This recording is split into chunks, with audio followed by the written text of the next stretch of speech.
Hebrew పత్రిక 5వ అధ్యాయం 7వ వచనం.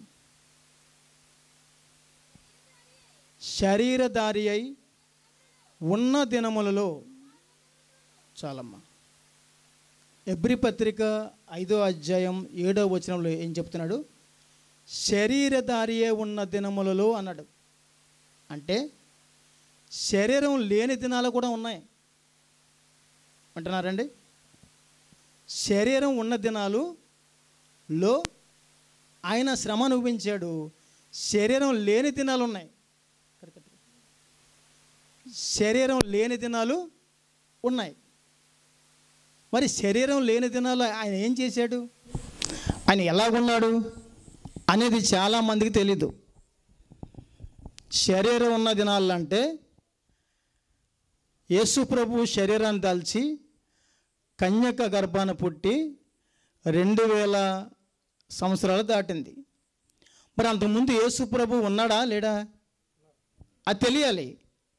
అది తెలియకుండా ఏం చేస్తున్నారంటే, అమెరికా వాడు తీసుకొచ్చాడు ఈ మతాన్ని, యేసు ప్రభు వచ్చింది 2000 సంవత్సరాలే కదా, అంతకంటే ముందు మా ధర్మం ఉందని చాలామంది చెప్తున్నారు.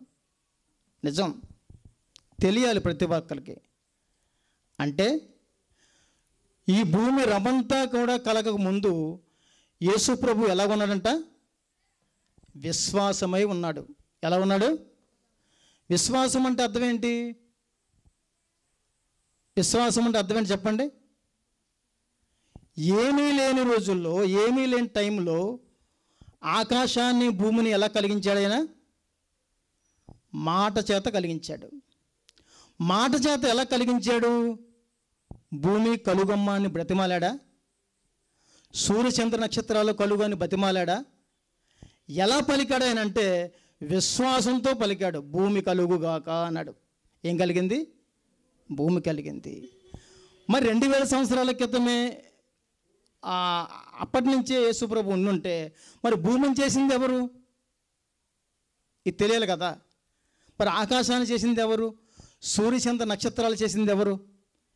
ఇవన్నీ చెప్పే టైం మనకి ఇచ్చినా వినే టైం వాళ్ళకి లేదు. మనం ఎంత అందంగా దేవుని మాటలు చెప్పాలని వచ్చినా వినే టైం వాళ్ళకి లేదు. ఎందుకంటే సాతానికి టైం ఎంత ఉందంట? కొంచెం కాలం.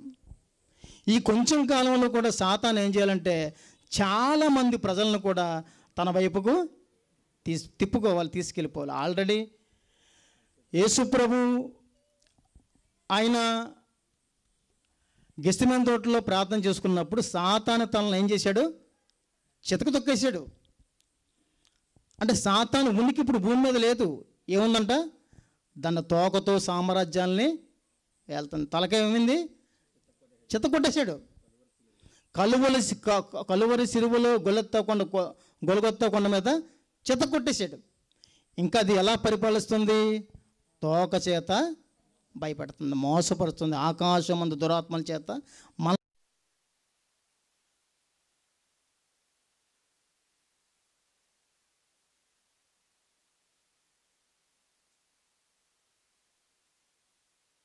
ఉన్నాం కదా అంటున్నారు. మనకు తెలియాలి సమాధానం చెప్పడం. అందుకనే ఆకాశంలో దేవుడు ఏం చేశాడంట?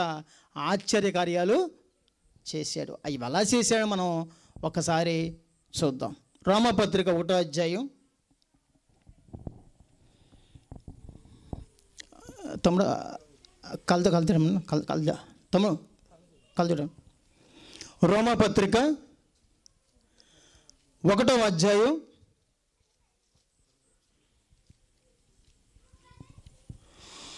19వ వచనం. ఎందుకనగా దేవుని గూర్చి తెలియశక్యమైనదో అది వారి మధ్య విషదమై ఉన్నది. దేవుడు అది వారికి విశదపరిచెను.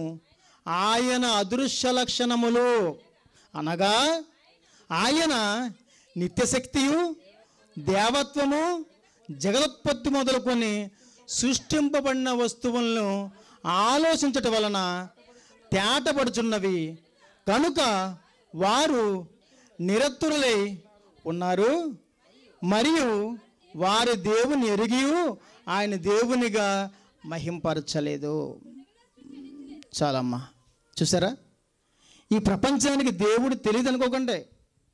యేసు ప్రభు దేవుడని తెలుసు, కన్య గర్భాన పుట్టాడని తెలుసు, ఆయనే ప్రపంచాన్ని కలిగించాడని తెలుసు. కానీ ఆయనగా ఏం చేయలేదండి, ఆయన్ని దేవునిగా మహింపరచలేదు. మహింపరచకుండా ఏం చేశారంట వారు? 21, 22 చదవండి. వారి అవివేక హృదయము అంధకారమాయను, తాము జ్ఞానులమని చెప్పుకొనుచు బుద్ధిహీనులైరి. వారు అక్షయుడగు దేవుని మహిమను క్షయమగు మనుషుల యొక్కయు పక్షుల యొక్కయు చతుష్పాది జంతువుల యొక్కయు పురుగుల యొక్కయు ప్రతిమా స్వరూపములుగా మార్చేశారు. దేవుడు ఎవరంటే బైబిల్ ఏం చెప్తుంది? యోహాను సువార్త 4:24 అని చెప్తుంది, దేవుడు ఆత్మ గనుక. దేవుడు ఎవరంట? ఆత్మ. కనిపించిన వాడు. కనిపించకుండా ఉన్న టైంలో ఆయన ఏం చేశాడంట? ఆకాశములు కలిగించాడు, సూర్యుని కలిగించాడు, భూమిని కలిగించాడు, అన్నీ కలిగించి చివరిలో మనిషినైన మనల్ని ఆదాముని సృష్టించాడు. కానీ ఇంత కార్యాలు చేసిన దేవుణ్ణి ఏం చేశారంట? మనుషులు భూమి మీదకి వచ్చిన తర్వాత ఆయన్ని దేవునిగా మహింపరచకుండా దేవునికి ప్రతిస్వరూపాలని చేశారు. అంటే దేవుడిగా గుర్తించకుండా దేవునికి ప్రతిగా రూపాలను చేశారు. వింటున్నారా? దేవుడంటే ఆత్మస్వరూపి. ఆయన కుమారుడైన యేసుక్రీస్తు ప్రభువుని లోకానికి పంపి మనుషుల ప్రతి పాపము కొరకు ఆయన కలవరి సిలువలో ప్రాణాన్ని అర్పించి ప్రతి మనిషిని పాపము నుంచి విమోచించబడి నీతిమంతులుగా తీర్చాడు. ఈ తీర్చిన ఆయన్ని ఏం చేయాలంటే ఇప్పుడు ఇతనికి బ్యాడ్ నేమ్ కావాలి. ఎందుకంటే దేవుడు అంటే ఏ అలవాటు అంటే ఏ చెడ్డ అలవాటు ఉండేవాడు కాదు. ఆయనకి ఏ చెడ్డ అలవాటు ఉండకూడదు. దేవుడు అంటే పవిత్రుడు. దేవుడు అంటే ఎవరమ్మా? పవిత్రుడు, నీతిమంతుడు, పరిశుద్ధుడు, పాపము లేనివాడు. ఆయన యోబు గ్రంథంలో ఉంటుంది ఒక మాట, చాలా బాగుంటుంది. ఆయన భయంకరుడు అని ఉంటుంది. ఏముంటుంది? భయంకరుడు. నిజంగా మనమండి ఈరోజు యేసు ప్రభు ఆయన రక్తం వలన ఈ బైబిల్ని మనం టచ్ చేయగలుగుతున్నాం. అర్థమవుతుందని మీకు? నిజంగా యేసు ప్రభువు కానీ రక్తాన్ని చిందించకపోతే, యూదులు ఆ రోజున యేసు ప్రభుని సిలువేయకపోతే, మెస్సయ్యవు నువ్వే, నీకోసమే మేము ఎదురు చూస్తున్నామని ఆయన సిలువేయకుండా ఉంటే ఈ యొక్క అదృష్టం మనకి ఉండేది కాదు. మీకు తెలియాలి, యేసు ప్రభుని సిలువేశారని చాలామంది ఫీల్ అవుతారు, బాధపడుతూ ఉంటారు. అందుకే యేసు ప్రభు ఆయన సిలువేసినప్పుడు మార్గంలో నడిచినప్పుడు యెరూషలేము కుమార్తెలు ఏం చేస్తారు? బాధపడుతుంటారు. బాధపడ్డా ఏడుస్తూ ఉంటారు. అప్పుడు ఏమన్నాడైనా? అమ్మా, మీరు నా కోసం ఏడవకండి, మీరు మీకోసం మీ పిల్లల కోసం ఏడమన్నాడు.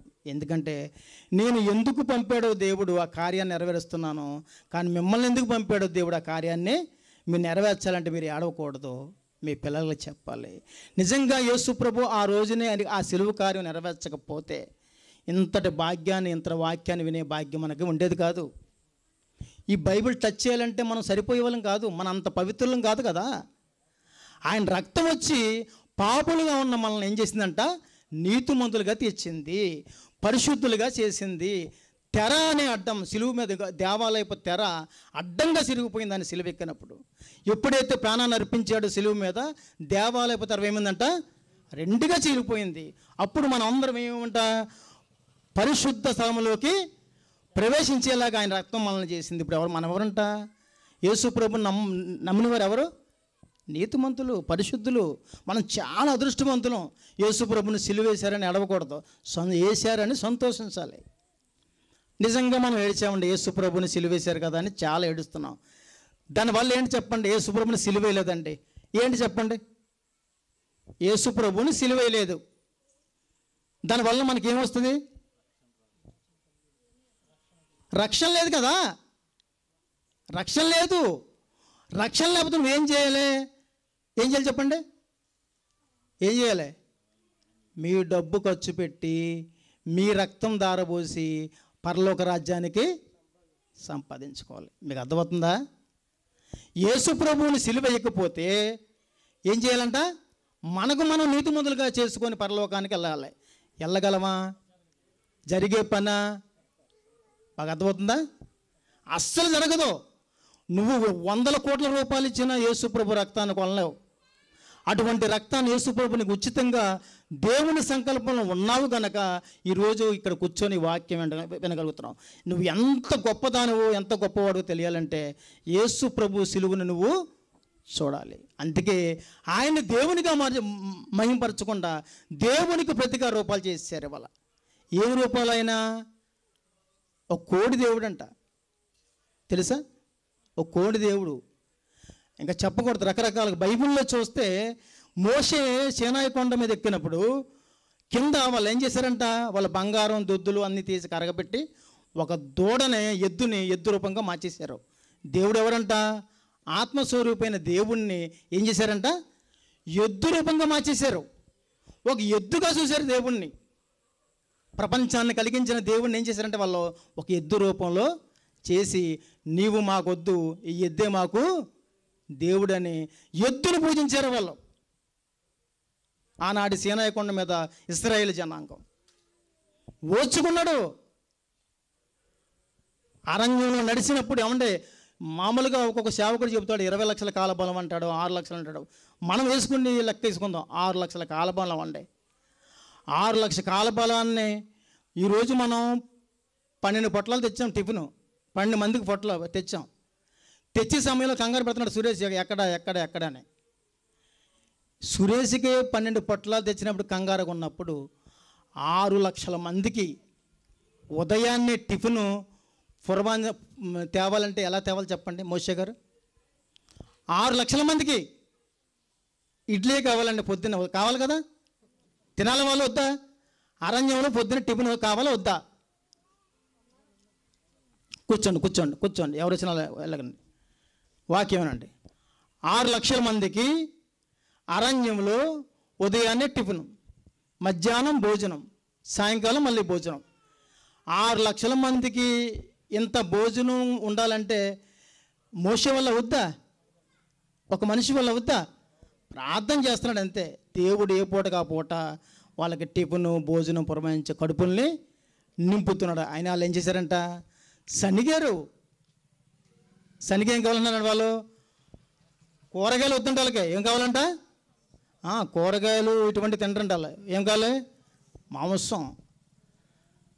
అందుకని ఆకాశం నుంచి పూరిళ్ళు కురిపించి, అంటే పక్షులు కురిపించి నోట్లో కుక్కేసుకుంటున్నారంట వాళ్ళు. ఎవరో 6 లక్షల మంది కాలబలం ఏం చేస్తున్నారంట? చికెను ఏదో మటన్, అదే ఆ పక్షుల్ని నోట్లో కుక్కేసుకుంటున్నారంట. అయినా ఇంకా మిగిలిపోతుందంట. అలా తింటూనే వాళ్ళు బట్టలు మాయలేదు 40 సంవత్సరాలు, ఆయన చెప్పులు అరగలేదు. ఎంత మేలు చేసినా సరే ఆ రాత్రి ఏమో అగ్నిస్తంభం, పగలు మేఘస్తంభం, ఇవన్నీ పెట్టినా సరే చివరికి దేవుణ్ణి ఏం చేశారు? వాళ్ళు ఏం చేశారు? ఎద్దు రూపంగా మార్చేశారు. అర్థమవుతుందా? అదే చెప్తున్నాం, ఫ్రీగా వస్తే మనకు విలువ తేలదాం. ఎప్పటికప్పుడు 6 లక్షల మంది కాలబలానికి భోజనం టిఫిన్లు అరేంజ్ చేసిన దేవుణ్ణి ఏం చేశారు? ఎద్దుగా మార్చేశారు. మరి ఈరోజు కన్యగర్భాన్ని పుట్టిన యేసు ప్రభు మనకు రక్తాన్ని దారబోచి నీతిమంతులుగా చేసినప్పుడు మనం ఏం చేసాం? ఆయన్ని ఆయన మాట అంటే లెక్కలేదు ఈరోజు ప్రపంచానికి. అందుకే యేసు ప్రభుని ఏమంటున్నారంటే ప్రజలు, మతము, మీ మతం మాకు వద్దు, మీ దేవుడు మాకు వద్దు, మాకున్నాయి. అయినా దేవుడు కరుణా సంపన్నుడు గనక మంచివారి మీద చెడ్డవారి మీద తన వర్షాన్ని కురిపిస్తున్నాడు, తన సూర్యుడిని ప్రకాశింపజేస్తున్నాడు. అది ఆయన ప్రేమ అంటే. నువ్వు ఏ జాతి వాడివైనా ఆయన కుమారుడివే. ఒక ముస్లిమా, ఒక హిందువా, ఒక సిక్కా, ఒక క్రైస్తవుడా, నువ్వు ఎవరివైనా సరే ఈ ప్రపంచంలో ఆదా మొదలుకొని ఈ క్షణం వరకు పుట్టిన వారందరూ ఎవరి కుమారులు? దేవుని కుమారులు, దేవుని కుమార్తెలు. కనుక బైబిల్ అనేది మతం కాదు. బైబిల్ అనేది ఏంటమ్మా? మార్గం. పురాతన మార్గాలు మనకు తెలియవు. బైబిల్లో దేవుడి పురాతన మార్గాలు తెలుసుకోమన్నాడు. ఆ మార్గం తెలుసుకుంటే దేవుడు ఎవడో మీకు అర్థమైపోతాడు. దేవుడు ఎవరంట? యోహాను సువార్త 4వ అధ్యాయం 24వ వచనం, బైబిల్ తీకండి. దేవుడు ఆత్మ. ఏమన్నాడు? దేవుడు ఆత్మ. దేవుడు ఆత్మస్వరూపి. ఆయన కుమారుడైన యేసుక్రీస్తు మనకేమవుతాడంట? విమోచకుడు. మనల్ని పాపం నుంచి విమోచించాడు. మనల్నే కాదు, ఈ భూమి మీద ఉన్న ఈరోజు 800 కోట్ల 50 మందిని కూడా ఆయన రక్తం చేత విమోచించాడు. ఎవరైతే ఈ వాక్యముని క్రీస్తు నా కొరకు మరణించాడని ఆయన హృదయంలో వాళ్ళు ఒప్పుకుంటారో, నోటితో ఒప్పుకుంటారో వారందరూ రక్షించబడతారు. ఎవరైతే ఒప్పుకోరో వారందరూ రక్షించబడరు. ఆయన వచ్చే కాలం అయింది కనుక ఆయన కోసం మనం ప్రార్థన చేస్తూ ఈ పాలి గ్రామంలో ఉన్న అందరి కోసం ప్రార్థన చేయండి. వీరందరూ రక్షించబడాలి, వీరందరూ పరలోక రాజ్యాన్ని చేర్చుకోవాలి. అందుకే దేవుని ప్రేమ శాశ్వతమైనది. అటువంటి ప్రేమతో మనందరం ప్రార్థన చేద్దాం. అమ్మా, అందరూ ప్రభువుని నమ్ముకొని అందరూ కూడా ఎవరు నశింపకూడదు. దేవుని ఆశ ఏంటో మన ఆశ కూడా అంతే. ఎవ్వరు కూడా నశింపకూడదు, ఎవ్వరు నరకానికి వెళ్ళకూడదు అండి. చాలా ప్రమాదకరం నరకం. అందుకనే అందరూ కూడా పరలోక రాజ్యానికి వెళ్ళాలని ప్రేమతో ప్రార్థన చేస్తాం. కళ్ళు మూసుకోండి. పరమ తండ్రి, మీ కుమారుడైన యేసుక్రీస్తు ప్రభు నామంలో మీ మాటలు, మీ యొక్క సంకల్పం తెలియజేశాను తండ్రి. తండ్రి, పరమ తండ్రి, మమ్మల్ని క్షమించండి. ప్రేమతో మమ్మల్ని ఆదరిస్తున్నందుకు మీకు వందనాలు తండ్రి. ఈ పాలి గ్రామంలో ఉన్న ప్రతి ఒక్కరిని, సహోదరుల్ని, తల్లిదండ్రుల్ని, పెద్దల్ని, అందరిని కూడా మీరు దర్శించండి, మాట్లాడండి. మీరు మాట్లాడితేనే మేలు. మీ మాట్లాడినా ఏముండదు తండ్రి. మనుషులు మీ మాట్లాడితే ఏముండదు. మేము ఎక్కడ అడుగు పెడితే అక్కడ నాశనం, కానీ మీరు ఎక్కడ మాట్లాడితే అక్కడ మేలు. కనుక మీరు మాట్లాడి ఈ పాలి గ్రామంలో ఉన్న అందరిని కూడా మీరు మీ హక్కును చేర్చుకొని మారు మనసు కలుగు చేస్తారని మీ కుమారుడైన యేసుక్రీస్తు ప్రభు నామంలో ప్రార్థిస్తున్నాను తండ్రి. ఆమెన్.